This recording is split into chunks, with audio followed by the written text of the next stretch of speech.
Aujourd'hui, Be'ezrat Hashem, nous allons parler juste une parenthèse du mois de Tammuz, bien que ce ne soit pas la suite de notre shiur habituel. Je voudrais quand même que nous fassions un petit travail sur le mois de Tammuz qui est très important.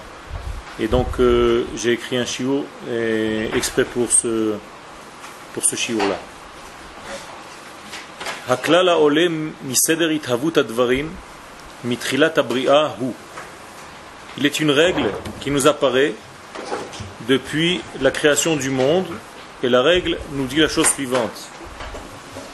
שההיעדר קודם להוויה. Que le manque, le néant, la disparition précède l'existence. C'est-à-dire que cette règle est donnée par le Maharal dans son livre Netzach Israël, qui nous explique qu'en réalité, pour arriver à une certaine étape, il faut être capable de s'annuler, de passer par une étape qui annule, entre guillemets, tout ce qu'il y avait avant. Si tu n'es pas capable de mettre un degré à plat de ce que tu as grimpé, abouti jusqu'à aujourd'hui, tu ne pourras pas passer à autre chose.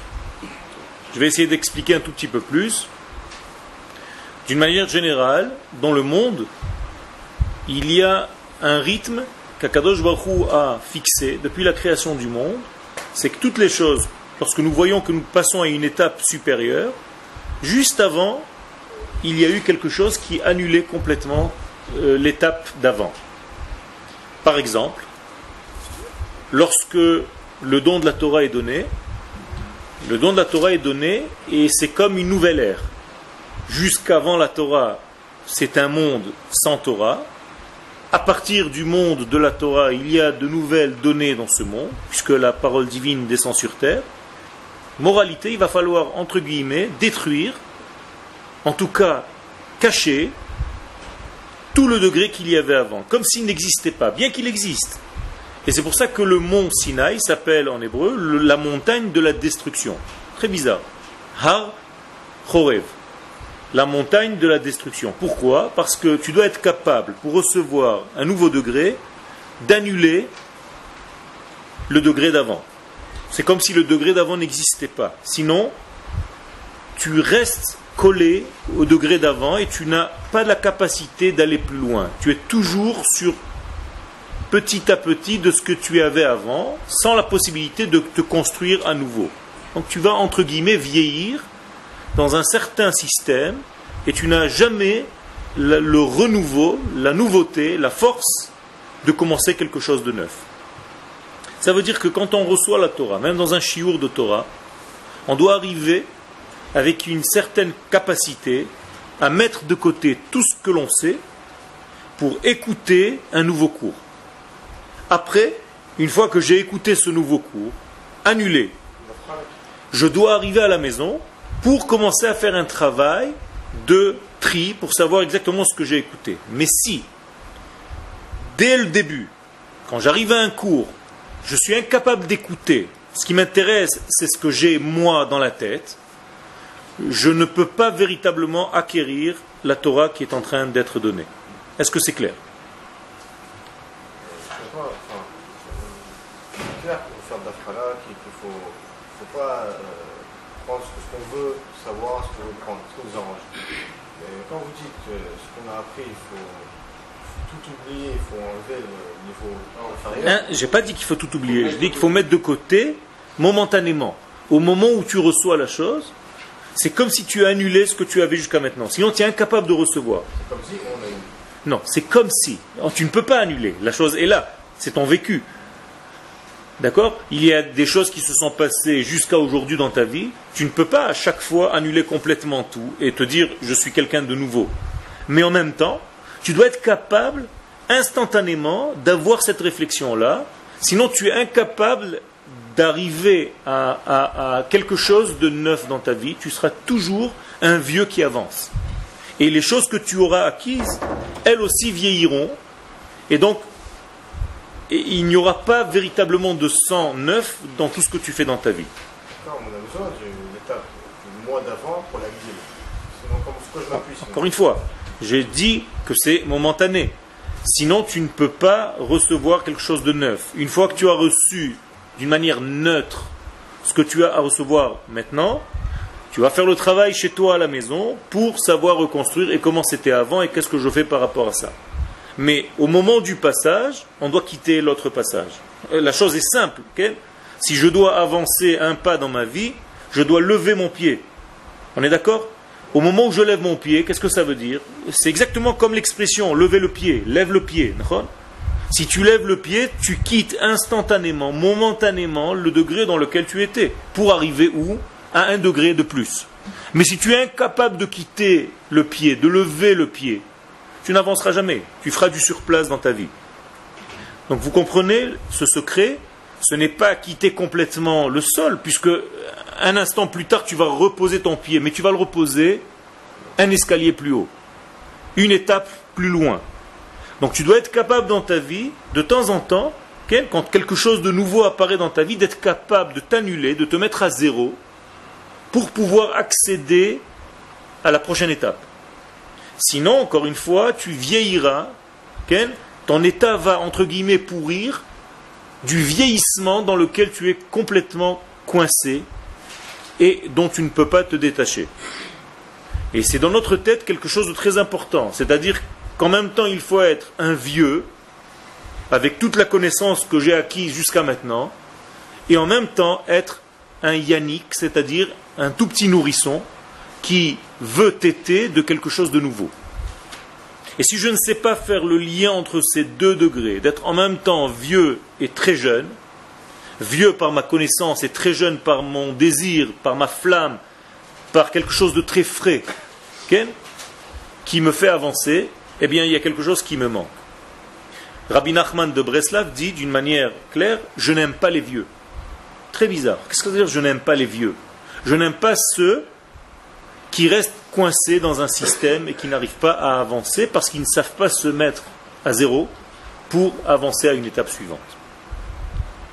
Bien entendu qu'il aime la sagesse, car en hébreu, vieux veut dire sage. Zaken, ce sont les lettres de Ze, Kana, Chochma. C'est un homme qui a acquis une sagesse.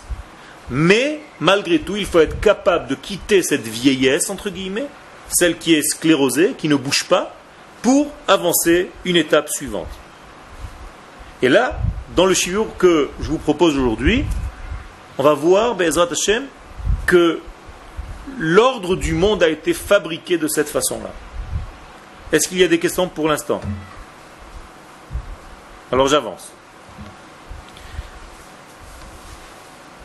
Ha'eder kodem la'avaya. Ha'eder mehave. Donc ce manque-là, ce vide, entre guillemets, qu'on appelle ha'eder en hébreu, donc le mot ha'eder veut dire un manque, mehave hachana lema sheyavo acharav. C'est une préparation, on est à la 4e ligne, est une préparation à tout ce qui va venir dans l'étape suivante. C'est-à-dire, sans ce manque, je ne peux pas avancer un pas en avant.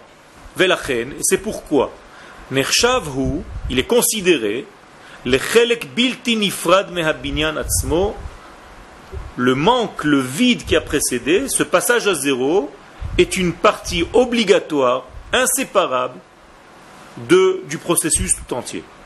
Autrement dit, un processus ne peut pas être vécu seulement au moment où je regarde une partie de ce vécu, je dois savoir voir l'entité, c'est-à-dire le manque et le plein. Un exemple, lorsque Dieu crée le monde, il est écrit « ce fut un soir, ce fut un matin ». Et ça, c'est une journée. Pourquoi ce fut un soir, ce fut un matin ? Et en réalité, c'est une contradiction. Le soir, c'est le noir c'est le manque c'est le vide dont on est en train de parler. Donc qui précède quoi ? Le matin, donc le jour, donc la construction, donc l'assurance. Et je ne peux pas ou l'un ou l'autre. J'ai besoin des deux. Vayehi erev, vayehi boker, ensemble, yom echad. Tout ça, ça donne une entité, une valeur 1. D'accord ? Sans ces deux degrés qui sont apparemment une antithèse l'une de l'autre, l'un de l'autre, il n'y a pas d'entité. Ça veut dire dans votre vie, dans notre vie, les étapes qui vous ont permis d'arriver à ce que vous êtes aujourd'hui, même si ce sont des chutes que vous avez eues avant, même si ce sont des problèmes, des crises que vous avez passées, ces crises font partie de toute votre construction, pas moins que le degré que vous avez atteint après. C'est clair? Ça veut dire qu'en réalité, il faut accepter les moments où on est un petit peu tombé dans notre vie, parce que ces moments-là nous ont servi, on peut le voir après, rétroactivement, à devenir ce que nous sommes aujourd'hui. D'accord? Donc on est en train de préparer notre lien avec le mois de Tammuz, et vous allez comprendre tout de suite que le mois de Tammuz est intimement lié à une grande chute, à une grande crise. Et malgré tout, nous ne devons pas, chas v'shalom, devenir pessimistes. À chaque fois que le mois de Tammuz arrive, c'est comme s'il n'y avait plus d'espoir dans le monde, on est foutu, tout est perdu d'avance. Chas v'shalom. On doit comprendre la leçon cachée à l'intérieur de ce degré-là, que même les moments de chute font partie intégrale de la construction tout entière. Habinyan HaShalem. Donc la conclusion intermédiaire, Habinyan HaShalem, la construction complète, Kolel, elle est obligée d'être composée de quoi? Betocho en elle, Gam et Amashberim, et les crises, Shayu Baderer, qui ont été sur le chemin, les Hashlamato pour être complétées. Autrement dit, les crises font partie du processus. Bet Hamikdash Ashlishi, donc la construction du troisième temple, Iye Be'etzem, ça va être quoi en réalité? Totsa'a, c'est une résultante Shel Kol HaTahalich Shehevi LeBinyano, de tout le processus qui a amené à sa construction. C'est-à-dire même les moments les plus noirs, avant qu'il ne soit construit. Kolel Chorban Habayit Harishon ve'Hasheni, ça veut dire que sans la construction, la destruction du deuxième et du premier temple, on ne peut pas arriver au troisième temple. Autrement dit, la destruction du premier temple et du deuxième temple, rétroactivement, quand je vais comprendre en fait toute l'histoire, je vais voir que même ces destructions-là, qui me paraissent quelque chose de terrible, et elles sont quelque chose de terrible, font partie de la construction de tout un peuple sur sa terre pour la préparation du troisième temple. Ça veut dire qu'on ne doit pas tomber dans la déprime de la destruction du premier et du deuxième temple. Effectivement, il s'est passé quelque chose de très difficile. On doit le ressentir, on doit pleurer pour ces destructions-là, mais on ne doit pas rester coincé et vieillir avec ces destructions-là. On doit avoir un développement intérieur qui nous dit: ce sont des destructions qui ont eu lieu, je n'ai pas voulu ces destructions, mais elles ont eu lieu. Maintenant, il faut que je les utilise pour la construction nouvelle du troisième temple. Le message est clair pour notre vie. On ne doit jamais rester dans une chute. On ne doit jamais rester dans un moment de déprime, de pessimisme, où on est tombé de quelque chose qui nous a vraiment cassé notre état.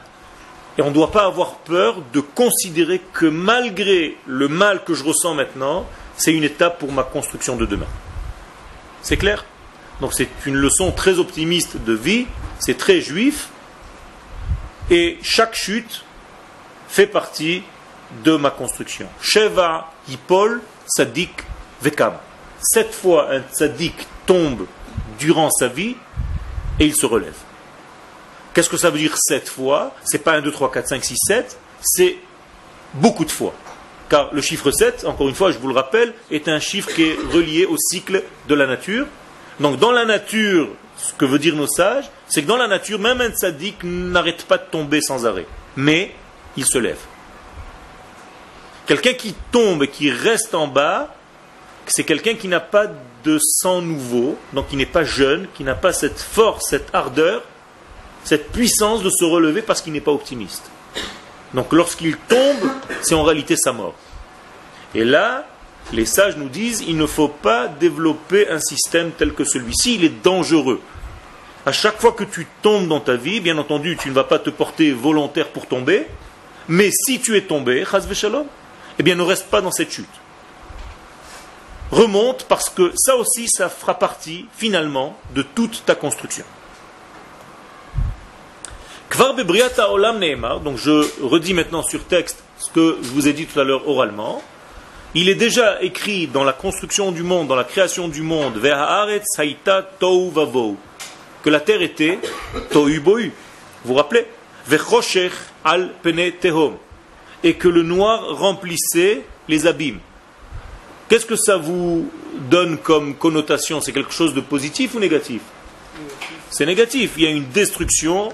Tohu bohu, c'est un mélange de tout. Choshech, c'est un noir complet. Al-Pnei Tehom, les abîmes, un grand vide. Il y a un sentiment de malaise. Eh bien, tout ça, ou mitorkar, parce qu'il y avait ce texte-là, qui était avant, Klomar, mikoach ha'eder ve'achoshech shekadmu, c'est-à-dire à l'aide, avec l'aide de ce noir et de ce malaise dont on vient de citer le verset, Ne'emar achar, car il est dit un tout petit peu plus loin, juste après, Vayomer Elohim yehi or. Dieu dit que la lumière soit. Vayehi or, et la lumière fut. Vous voyez exactement ce qu'on vient d'expliquer jusqu'à maintenant. Grâce au tohu bohu, au noir, à tout ce degré négatif qui précédait, nous avons tout de suite après, Dieu dit que la lumière soit et la lumière fut. Tohu vavou, c'est un mélange que tout y est, mais d'une manière désordonnée. Comme un puzzle dont les pièces sont complètement mélangées, en hébreu, tohu vebohu, il est en lui, mais d'une manière qui n'est pas ordonnée. La règle est donc claire. Il y a précédemment un tohu bohu, un grand mélange, un grand vide, un grand noir, un grand désespoir, et tout de suite après, une grande lumière et une construction. Shnei shlavim yeshkan, donc il y a deux étapes, veshnehem echrechim, et les deux sont obligatoires. Les shichlulo shel olam, pour la construction, pour l'établissement du monde. Comme il est dit dans la suite du verset, Vayehi erev, vayehi boker yom echad, ce fut un soir, ce fut un matin, donc un manque et une lumière, yom echad, tout ceci fait partie de cette construction. Tu es un être qui est fabriqué de chute et de lumière, de noir et de construction. Achisaron anikra erev, donc le manque qui est maintenant appelé par allusion dans la Torah erev.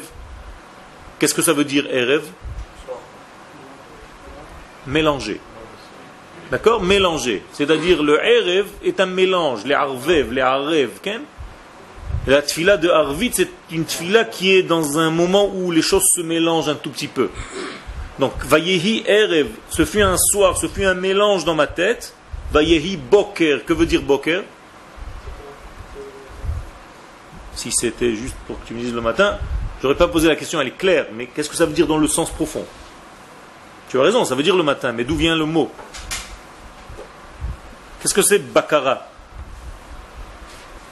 Merkaz bakara, un centre de contrôle. Levaker, un mevaker, qu'est-ce que c'est mevaker? Un contrôleur.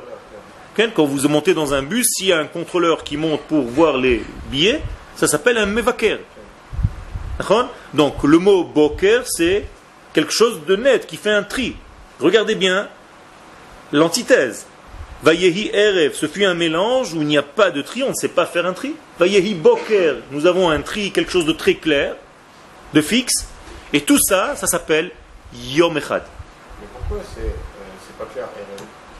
Pourquoi c'est pas clair erev?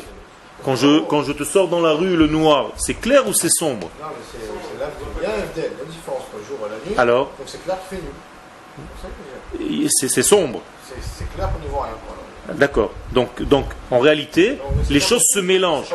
C'est très confus. Si tu vois quelqu'un dans la nuit qui marche en face de toi et tu es persuadé que c'est un homme, ça peut être un âne. Car il est face à toi et tu le vois comme un homme en train d'approcher vers toi. Quand tu feras l'armée et que tu seras d'une garde la nuit, de temps en temps peut-être tu auras un animal qui est à cette hauteur d'homme qui va approcher vers toi et tu vas lui dire arrête ou je tire, et lui il avance, tu vas finir par tirer en croyant que c'est un homme, et jusqu'au matin tu ne vas pas bouger. Et le matin quand tu iras voir, tu verras que c'est un âne que tu as tué. Donc il y a quelque chose qui est confus, il y a une confusion la nuit. Vous comprenez bien ce que je suis en train de vous dire? C'est-à-dire qu'il y a même une discussion dans la Gemara de Brachot, à partir de quel moment je peux considérer que c'est le jour, lorsque je peux différencier entre telle couleur, entre un chien et un loup, et ainsi de suite. Okay? D'ailleurs, il y a une expression en français qui dit entre chien et loup. D'accord? C'est-à-dire c'est un moment pas très très clair. Eh bien c'est exactement la même chose, ça vient de la Gemara. Donc vous comprenez que l'entité, que quelque chose d'établi dans ce monde, est toujours combiné de deux parties. Une pas très claire, c'est le moins qu'on puisse dire, et une très claire. Et ces deux ensemble forment l'unité. Je ne peux pas dire que quelque chose est un si je n'ai pas ces deux parties de lui-même. C'est-à-dire, je ne peux pas considérer quelque chose sans savoir son inverse. Un autre exemple, je ne peux pas parler de Géoula si je n'ai pas étudié ce que représente la galoute, l'exil. Ça ne veut rien dire une Géoula tout seul. Ça ne veut rien dire le jour si tu n'as pas de comparaison. Dans notre monde, c'est comme ça. S'il n'y a pas de nuit qui précède, je ne sais pas ce que ça veut dire le jour. Le blanc ne me dit rien tant qu'il n'y a pas de noir qui me sert de fond. Blanc sur blanc, ça ne me dit rien du tout. Mais blanc sur noir, je comprends. Notre monde est fabriqué de cette manière-là. Donc nous sommes dans deux inverses qui se complètent pour former notre monde. Donc notre monde est toujours basé, construit de ces inverses. Et ces deux inverses forment l'unité. C'est clair? Ok. Achisaron anikra erev, donc le manque qui est appelé noir, c'est une allusion de la Torah. Yachad, en association avec Ashlamato, sa complémentarité, Be'emtsaout haboker, avec le jour, le matin, la bakara, la clarté, Bonim yachad, ça construit ensemble ces deux degrés, et ha'achdut hakolelet yom echad. Cette construction uniforme, unitaire, qui s'appelle yom echad, une entité, une journée. Imken, si c'est comme ça, yeshkan stirat binyan shei chelek ma binyan atzmo. On peut parler d'une destruction d'une construction qui est en réalité une construction elle-même. C'est-à-dire, c'est une destruction qui apparaît comme une destruction, mais en réalité elle fait partie d'une construction. Même si aujourd'hui, à l'instant où je te parle, tu me dis, mais c'est une destruction. C'est vrai, c'est une destruction, mais elle fait partie d'une étape qui va te construire plus loin. Et ça, c'est difficile à concevoir et à comprendre pour ceux qui ne voient pas l'image globale et qui voient des parcelles d'images. Ceux qui ne voient que des parcelles d'images, quand ils voient dans leur vie une certaine crise, une certaine destruction, ils tombent tout de suite dans quoi? Dans la dépression. Mais s'ils savent ce secret, que le monde est fabriqué de cette manière-là, qu'après une crise, il y a toujours un matin, il y a toujours une lumière qui se lève, le bout du tunnel, alors il y a un accès différent à la vie et on vit d'une autre manière, avec beaucoup plus d'optimisme et de vision des choses beaucoup plus claires. Si vous ne comprenez pas quelque chose, dites-le moi, parce qu'il y a des regards des fois que je ne sais pas décoder. Okay?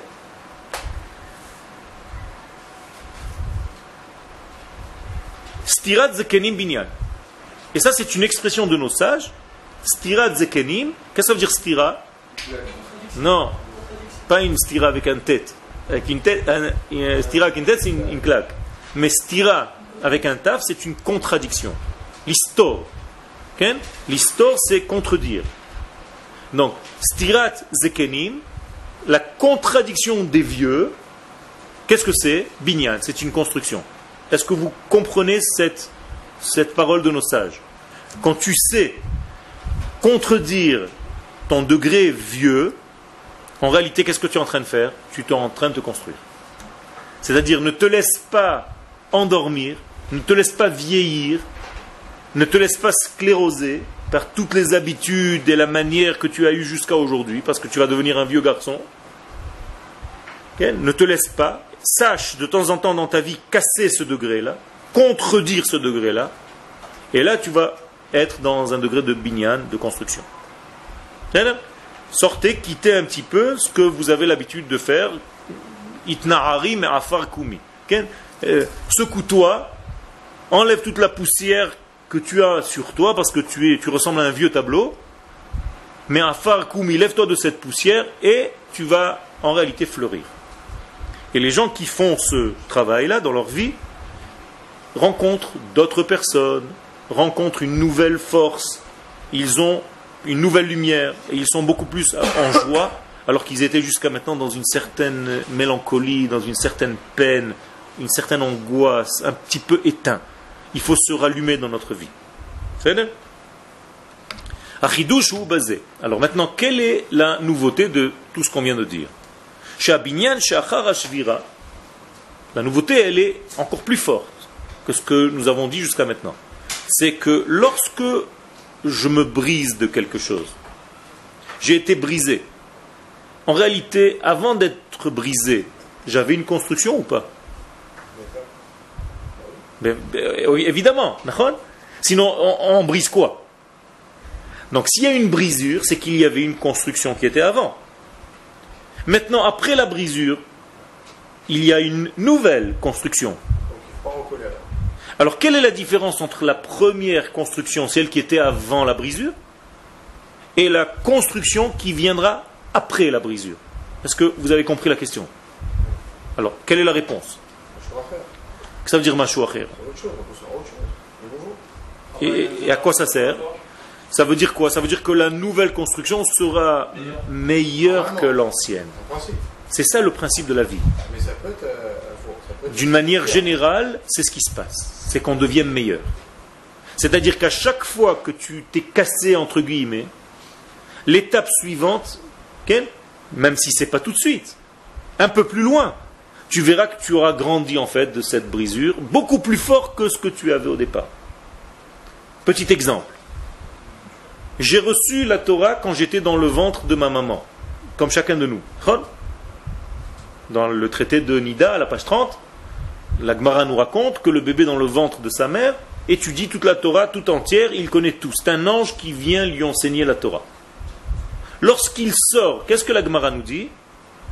Qu'il reçoit une stira. Qu'est-ce que ça veut dire une stira ? Toujours avec taf, pas une claque. Non. Soter. Qu'est-ce que ça veut dire soter ? Il contredit, il brise tout ce que cet enfant, cet embryon a étudié. Pourquoi faire ? Pourquoi il brise toute cette étude ? C'est une étude qui a eu lieu pendant 9 mois dans le ventre de la mère, étudiée avec un ange. Ça vaut le coup, non ? Pourquoi un ange vient et efface, contredit toute cette étude ? C'est une brisure. Bien, tout simplement pour donner à l'enfant qui vient de naître la capacité de réétudier. Et sa nouvelle étude maintenant de sa vie va être beaucoup plus forte s'il a réussi que tout ce qu'il aura étudié dans le ventre de sa mère. Pourquoi ? Parce que dans le ventre de sa mère, il n'était pas associé à sa construction. Il a reçu un cadeau. On est venu du ciel lui enseigner la Torah. Mais ce que vous faites maintenant, en étudiant maintenant dans la yeshiva, c'est un bébé qui est sorti du ventre de la mère et qui veut de lui-même commencer à étudier. Là, vous avez un degré beaucoup plus supérieur et vous allez atteindre un degré supérieur parce que vous faites partie de votre propre élaboration. Est-ce que vous comprenez ? Ça veut dire que lorsque l'homme participe à sa vie, il est beaucoup plus fort que lorsqu'on lui dicte sa vie, qu'on lui fait sa vie, même si c'est dans la Torah. Même si on l'a gavé de Torah, comme ce bébé dans le ventre de la mère, ça ne ressemble pas à un degré que tu peux atteindre lorsque c'est toi qui étudies. Si vous avez froid, je suis en train de te voir congelé, alors tu peux arrêter. Okay ? Donc, je le dis dans le texte, Achidush hu bazeh shabinyan shachar hashvira gadol u meshuchlal yoter mima shekadam la shvira. Donc, le degré d'après la brisure est supérieur au degré d'avant la brisure. Vezot, et pourquoi ? Misiba achat veikarit, à cause d'une raison essentielle. Ce qu'on vient de dire maintenant. Shutfuto shel hanivra beta'alich hatikun, c'est que le créé fait partie de son propre gré, il devient associé à l'arrangement du monde. Et ça, c'est beaucoup plus fort. Quand vous voulez quelque chose, quand ça vient de vous, quand il y a un élan qui vient de l'homme, c'est beaucoup plus fort que tout ce qui a été donné gratuitement et cadeau. Les sages nous disent, sonne matanot yichye. Celui qui est les cadeaux vivra. Qu'est-ce que ça veut dire? Ça veut dire que les gens qui aiment les cadeaux ne vivent pas en réalité. Pourquoi ils ne vivent pas? Parce qu'ils sont tout le temps dans le gavage. On leur donne, mais ils ne veulent pas. Au moment où je te donne et tu ne veux pas, c'est comme si je te tuais. C'est comme si on vous mettait un pistolet sur la tempe et on vous dit « mange cette pomme ». Est-ce que cette pomme aura véritablement un goût? Pas du tout. On m'a forcé à la manger, donc je l'ai mangée parce que j'avais peur de mourir. Mais lorsqu'il n'y a personne autour de moi qui me force à la manger, lorsque je consomme cette pomme, elle a tout le goût du monde, parce que je veux le faire. Donc je suis beaucoup plus fort après qu'avant. Mais si une personne aime le cadeau, c'est-à-dire qu'elle aime ou pas? Slicha, si quelqu'un aime les cadeaux, c'est qu'il est dans une mauvaise construction pour l'instant. Il n'a pas encore compris la vie. Et en réalité, il ne sera jamais plein. C'est-à-dire que tant qu'on fait des cadeaux à quelqu'un, il voudra encore tout le temps. Remarquez que les gens à qui vous avez donné beaucoup de cadeaux, ils en voulaient encore. Pourquoi? Parce qu'ils n'ont jamais rien fait pour les recevoir. Ils ne sont jamais satisfaits. Parce qu'ils sont gâtés, mais pas gâtés stam. Gâtés, ça veut dire que tu donnes sans qu'il y ait un mérite. Sans qu'il y ait un cli, un ustensile qui reçoive de l'autre côté. Donc ce don-là ne vaut rien. Donc faites attention dans votre vie, ça aussi c'est une leçon de vie, de ne jamais donner gratuitement. Il faut que l'autre comprenne que ce que tu es en train de lui donner maintenant, les vriout, ce que tu es en train de lui donner maintenant, c'est mérité. C'est parce qu'il y a eu quelque chose en échange. Mais des parents envers leurs enfants, ils peuvent donner gratuitement. Quel? Alors les parents envers les enfants, c'est un degré naturel. C'est parce que je suis la continuité de mon père et de ma mère. Les enfants s'appellent les jambes de papa, maman. C'est comme si il s'adressait à ses propres jambes. Donc il y a un don par un amour. Mais même ce don-là peut devenir dangereux si une maman ou un papa, tu l'as dit toi-même, gâte les enfants d'une manière incohérente, c'est-à-dire ils reçoivent tout ce qu'ils veulent et ils ne font rien, ces enfants. Est-ce que c'est pour leur bien ou pas? Ça devient quelque chose de négatif. Donc on est d'accord qu'il faut donner les choses avec mesure. Et la mesure, qui la fixe? Celui qui reçoit, pas les parents. C'est celui qui reçoit qui fixe les mesures. C'est-à-dire, s'il fait quelque chose pour recevoir, je dois lui donner. Et s'il ne fait pas, je ne peux pas lui donner gratuitement. Ce n'est pas bien que je lui donne. Il doit comprendre par les parents, je pense. Donc, comprendre ça par les parents. C'est là. On n'a pas tout seul. Il comprendra au moment où il va commencer à grandir. Mais si tu l'élèves de telle manière où tout lui est dû, alors qu'il ne fait rien pour recevoir, il va s'habituer à ça. Et c'est une construction qui est très négative. D'accord? Les choses sont très simples. Ce que je suis en train de vous dire, sont des bases de vie. Et diazo, cette connaissance-là,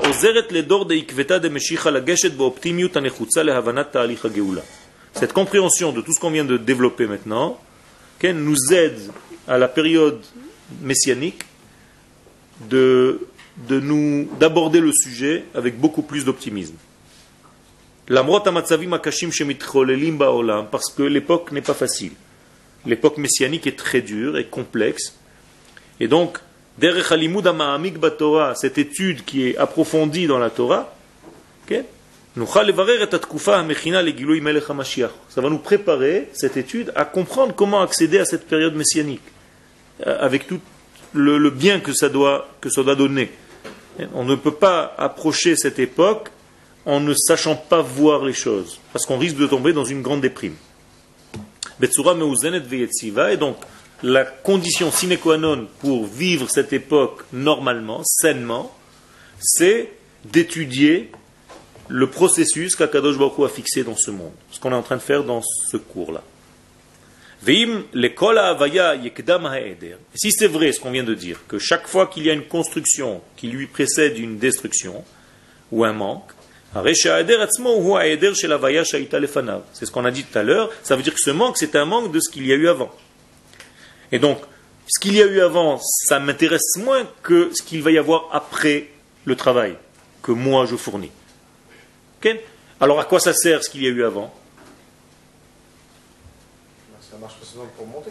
Ma? C'est la marche précédente pour monter. Il a fait. Ça veut dire que c'est une référence malgré tout pour moi. Ça me sert de référence. La Torah que j'ai appris, par exemple, dans l'exemple de tout à l'heure, dans le ventre de maman, c'est une référence à quel degré je devrais arriver, mais cette fois-ci par mon travail. On est d'accord? Donc ça sert, tout sert. Rien n'est pour rien. Donc ce plein qui précédait la chute, ou le manque, il restait de lui une trace, Vezikaron, une mémoire, Pnimi, intérieur, vers lequel j'aspire à revenir, Bezman ha'eder, au moment de ce vide.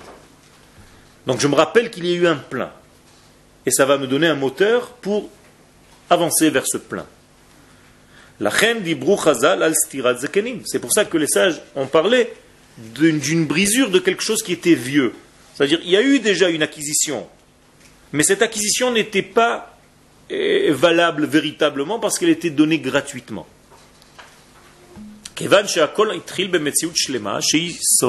Donc tout a commencé par cette expression des sages, les vieux. Et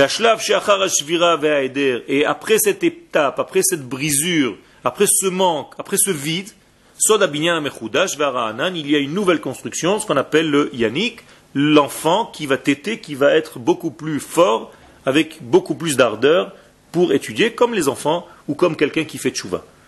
Vous voyez que par rapport à quelqu'un qui fait tchouva récemment, vous êtes un petit peu vieux. On est d'accord? Vous êtes un tout petit peu endormi sur vos lauriers et vous êtes un tout petit peu poussiéreux par rapport à lui. C'est-à-dire si je mets maintenant ici un jeune qui est en train de faire tchouva, il est comme un feu. D'accord? Il bouge dans tous les sens parce qu'il a envie, il a soif. Alors que vous avez un petit peu déjà un certain vieillissement dans la tchouva, donc ça commence un petit peu à être fatigant. Alors, il y a un problème dans cette fatigue, c'est que vous êtes en train de vous endormir. Faites attention de ne pas vous endormir. Tout le temps, il faut réapparaître avec cette fraîcheur et cette volonté de reconstruire quelque chose de nouveau. Chodesh Tammuz, maintenant on arrive au mois de Tammuz. Le mois de Tammuz, il nous oblige à nous occuper de la destruction du temple.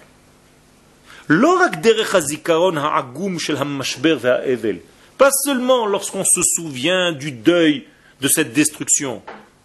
Et la dafka derech hagagua, il doit réveiller en moi un languissement. C'est-à-dire, il y a quelque chose qui s'est cassé. Je dois le languir. Je dois vouloir reconstruire quelque chose qui ressemblait, qui me rappelle cette référence. On est d'accord? Donc s'il y a eu 2 destructions, 2 temples de Jérusalem détruits, normalement, si je suis normalement constitué, qu'est-ce que je dois avoir en moi?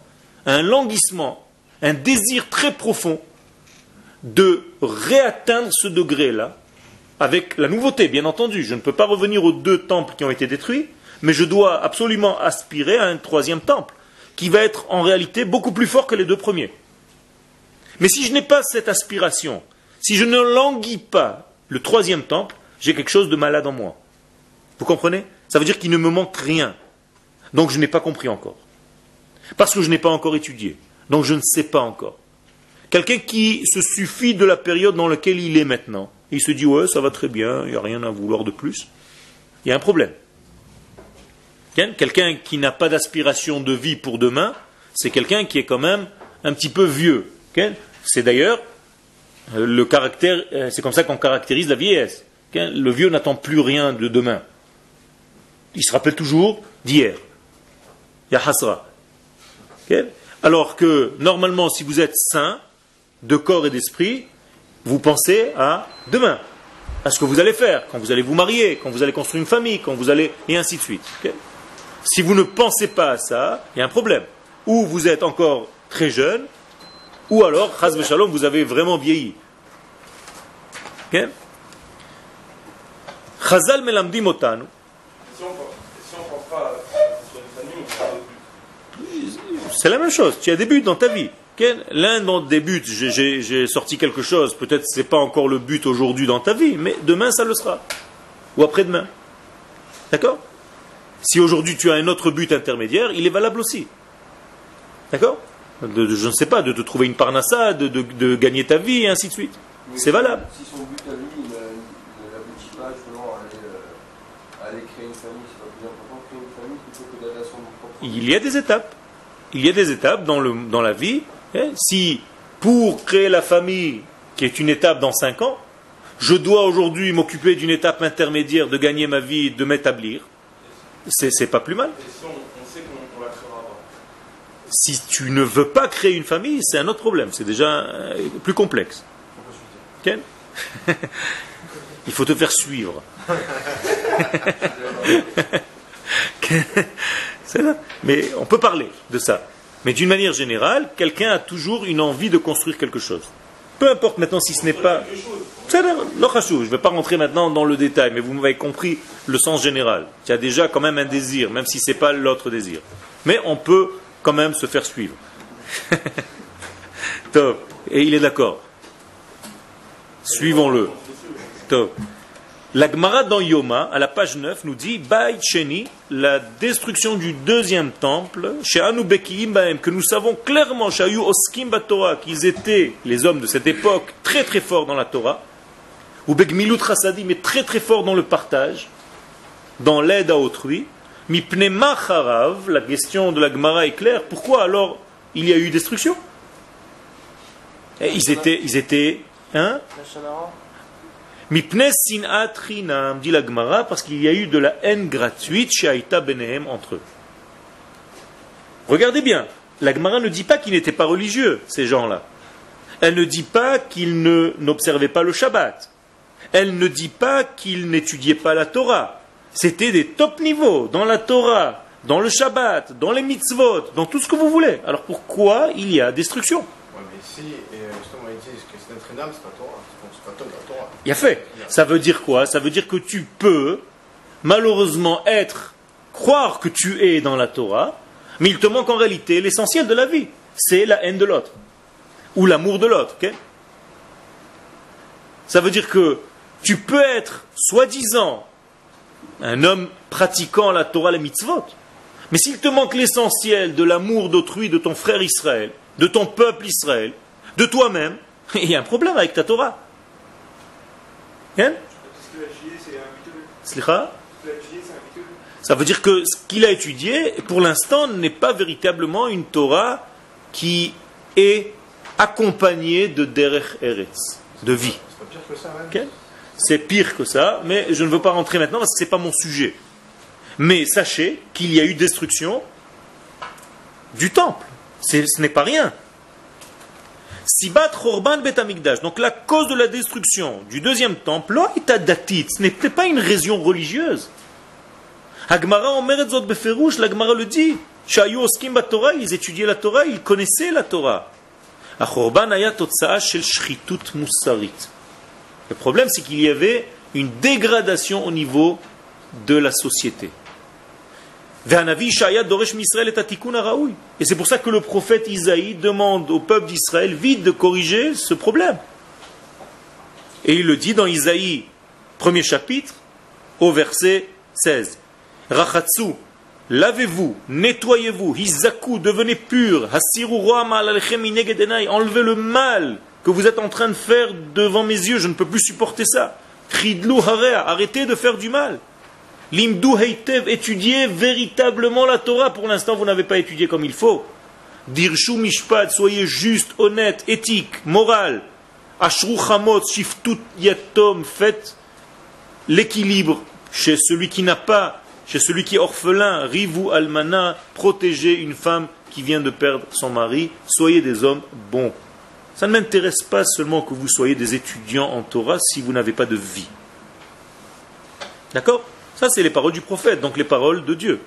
Car le prophète n'invente pas des paroles, c'est Dieu qui parle.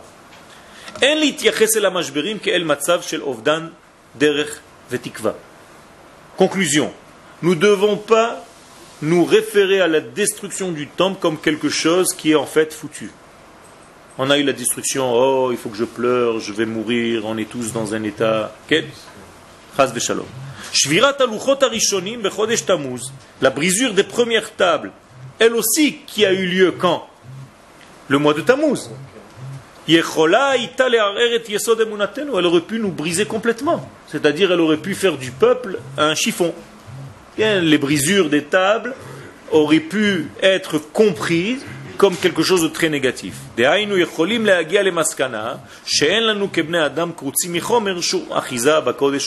On aurait pu arriver à la conclusion qu'on n'a aucun lien avec l'éternité. Que l'éternité et nous, ça ne peut pas se marier.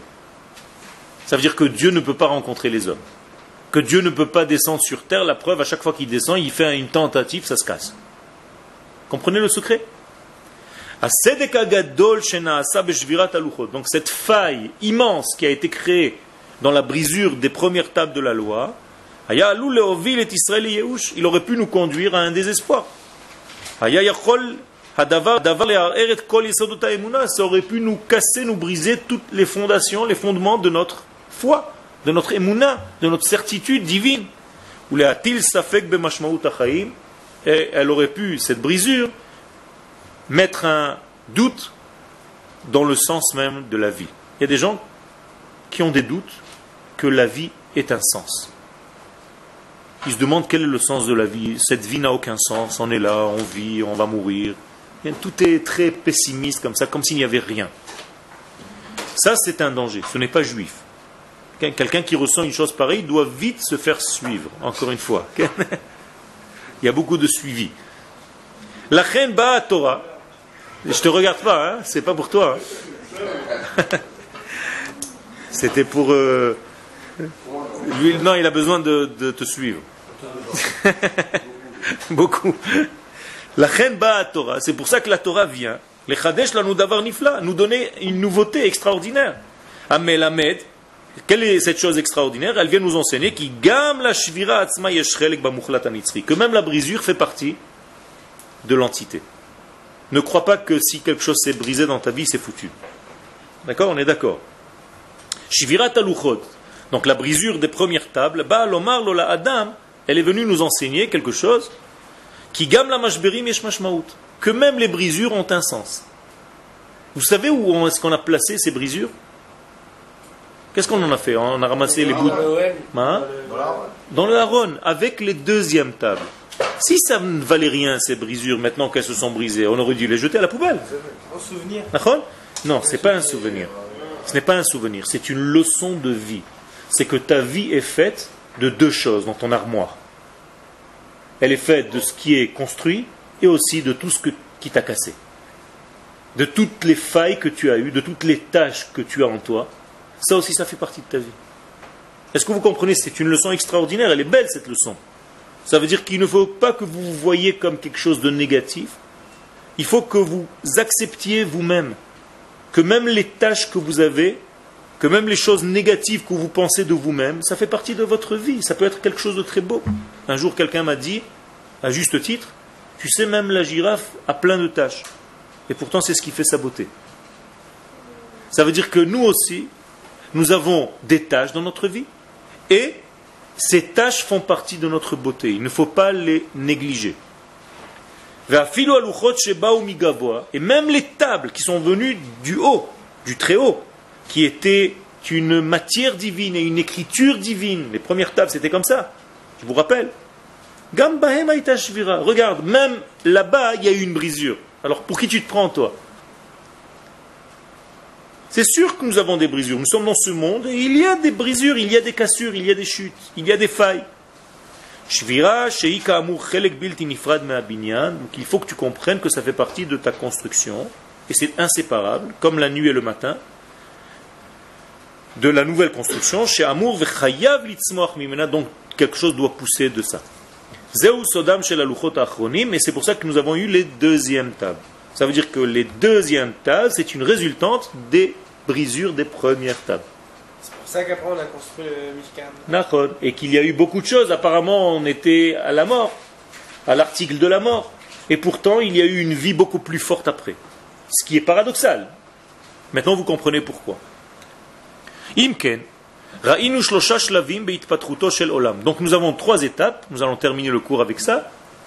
Dans la construction du monde, Binyan, c'est une construction au départ. Chorban, destruction, Vebinyan Banu Meshuchlal, et une nouvelle construction beaucoup plus forte.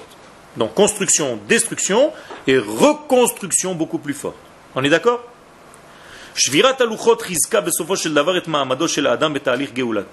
Donc toute cette brisure renforce l'homme dans sa propre délivrance et dans la délivrance du monde tout entier. Et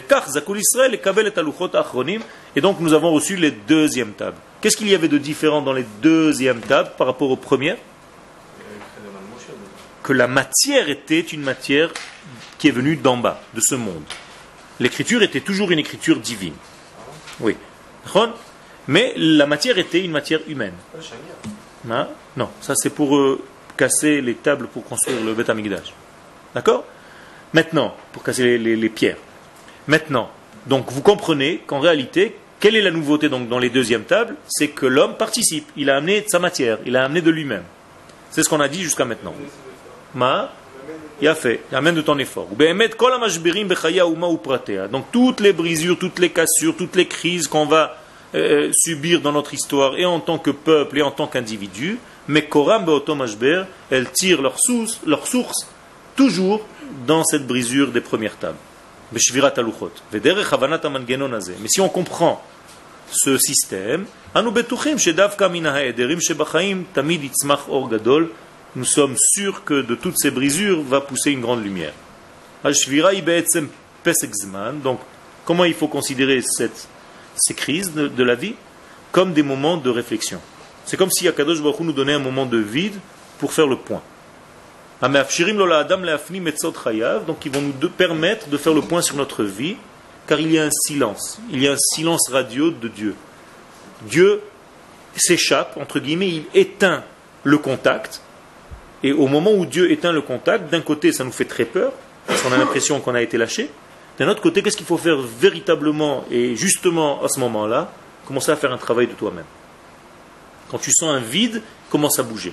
C'est comme un papa qui veut apprendre à son petit garçon à marcher, il lui lâche la main de temps en temps, et s'il lui lâche la main, l'enfant s'assoit, il n'a rien fait. Okay? Donc il doit continuer à marcher justement parce qu'il lui a lâché la main et l'enfant commence à avancer. Et là, c'est toute la joie du père. Beaucoup plus que lorsque le père levait l'enfant. Vous avez compris? Okay? La même image revient dans notre vie. Je termine en disant que ce mois de Tammuz, donc, c'est un mois qui représente les yeux de l'année. C'est comme ça que les sages comparent ce mois aux yeux de l'année. Tre'enin, les deux yeux. Et si on sait voir notre vie avec un nouvel œil, alors on pourra réussir dans notre vie. On pourra devenir optimiste et avancer, considérer la vie avec quelque chose de neuf. Et si on ne sait pas, on va retomber dans le même piège que les explorateurs. Les explorateurs ont fauté par les yeux. Ils ont mal vu la terre d'Israël et tout ce que ça représentait. Il a fait. Ou ne pas voir, ou ne pas pouvoir, ou ne pas vouloir. Tu as raison. C'est ce qu'on doit corriger aujourd'hui. On doit vouloir voir le bien, comme on dit, Ur'e betuv Yerushalayim. Tu dois voir le bien de Jérusalem, c'est-à-dire le bien de cette terre, le bien de ce peuple, le bien de cette nation, le bien de cet État. Que nous soyons les correcteurs, le tikkun, ceux qui corrigent la faute des explorateurs dans les temps modernes que nous vivons. Amen.